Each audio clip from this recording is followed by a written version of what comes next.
नमस्कार दोस्तों, मैं हूं मीनाक्षी तिवारी और लोक खबर में आपका हार्दिक स्वागत है। दोस्तों, अगर आज रात मध्य पूर्व में एक मिसाइल चलती है तो उसकी गूंज सिर्फ ईरान या अमेरिका तक सीमित नहीं रहेगी। उसकी आवाज पूरी दुनिया सुनेगी। तेल के दाम, शेयर बाजार, भारत की अर्थव्यवस्था, सब कुछ हिल सकता है। लेकिन सवाल ये है कि ईरान और अमेरिका आखिर एक दूसरे के दुश्मन क्यों हैं? क्या ये सच में युद्ध की ओर बढ़ रहे हैं या ये एक बहुत बड़ा पावर गेम चल रहा है? चलिए परत दर परत इस कहानी को खोलते हैं।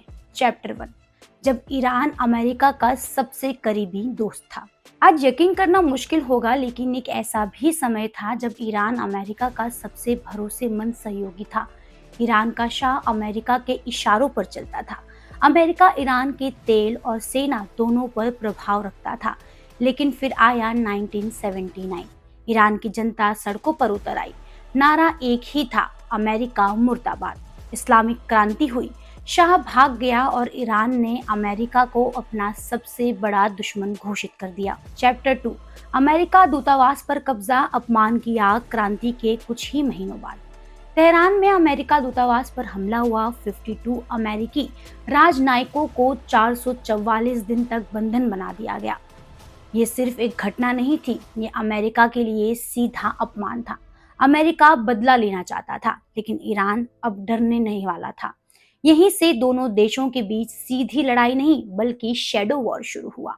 चैप्टर 3, परमाणु डर, असली खेल यहाँ है।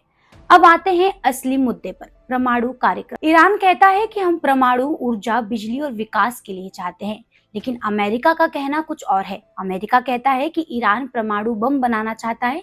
अगर ईरान के पास परमाणु बम आ गया, इजराइल खतरे में पड़ जाएगा। पूरा मध्य पूर्व अस्थिर हो जाएगा। अमेरिका का दबाव कमजोर हो जाएगा और यही कारण है कि अमेरिका किसी भी कीमत पर ईरान को परमाणु शक्ति नहीं बनने देना चाहता। चैप्टर 4, प्रतिबंध, बिना गोली चलाए युद्ध। अमेरिका ने ईरान पर तेल बेचने पर रोक, बैंकिंग सिस्टम से बाहर, डॉलर से कट ऑफ। नतीजा, ईरान की अर्थव्यवस्था चरम पर आ गई है। महंगाई आसमान छूने लगी है। जनता में गुस्सा बढ़ गया है।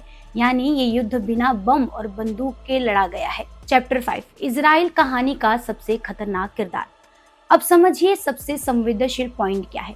इजराइल मानता है कि ईरान का अस्तित्व ही हमारे लिए खतरा है, इसलिए इजराइल ईरानी ठिकानों पर गुप्त हमले करता रहता है। वैज्ञानिकों की हत्या होती है, साइबर अटैक होते हैं। अमेरिका खुलकर सामने नहीं आता, लेकिन वो इजराइल का पूरा पूरा समर्थन करता है। यानी ईरान बनाम इजराइल, पीछे से अमेरिका। चैप्टर 6, आज की स्थिति आग के बहुत करीब है। आज हालात ऐसे हैं कि लोग मान रहे हैं कि किसी भी वक्त वर्ल्ड वॉर 3 हो सकता है। ईरान अलर्ट पर है, अमेरिका बेस हाई अलर्ट पर है, हवाई क्षेत्र बंद है, जहाज रुके हुए हैं, बयानबाजी चरम पर है। एक छोटी सी गलती और पूरा इलाका युद्ध में झोंका जाएगा।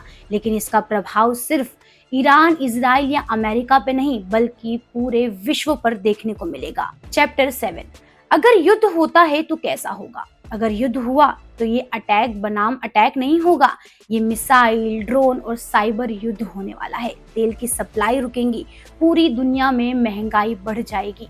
भारत भी इससे अछूत नहीं रहेगा। लेकिन आखिर सवाल ये है कि युद्ध या समझौता।